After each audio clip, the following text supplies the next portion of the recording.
ప్రస్తుతం భారత జట్టు ఆఫ్ఘనిస్తాన్తో వన్డే సిరీస్ ఆడుతోంది.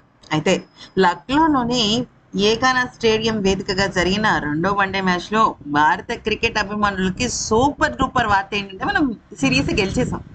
అయితే టాస్ గెలిచి బ్యాటింగ్ దిగిన భారత్ కు ఆరంభంలోనే యశస్వి జైస్వాల్ రూపంలో గట్టి షాక్ తగిలింది. అయితే ఆ తర్వాత వచ్చిన శుభ్మన్ గిల్ మైదానంలో క్లాస్ బ్యాటింగ్ తో చెలరేగిపోయాడు. కేవలం 110 బంతుల్లో 22 ఫోర్లు 2 సిక్స్ల సహాయంతో 154 పరుగులు చేసి ఆఫ్ఘనిస్తాన్ బౌలింగ్ లైనప్ ని పూర్తిగా ముక్కలు చేశాడు. కెప్టెన్ గా బాధ్యతాయుతమైన ఇన్నింగ్స్ ఆడుతూ జట్టుకు భారీ స్కోర్ నడిపించాడు. అయితే మాస్ విధ్వంసం సృష్టించిన ఇషాన్ కిషన్ పూర్తిగా ఆట గమనాన్ని మార్చేశాడు. మైదానంలో అడుగుపెట్టిన క్షణం నుంచి వన్డే మ్యాచ్ ను కాస్త T20 రేంజ్ లోకి తీసుకెళ్లాడు ఇషాన్. అయితే 79 బంతుల్లో 14 ఫోర్లు 7 భారీ సిక్స్ల సహాయంతో 125 పరుగులు రాబట్టారు. వీరిద్దరికి మధ్య కుదిరిన సఖ్యతతో భారీ భాగస్వామ్యం ఏకంగా 400 మార్క్ దాటడం కీలక పాత్ర పోషించింది.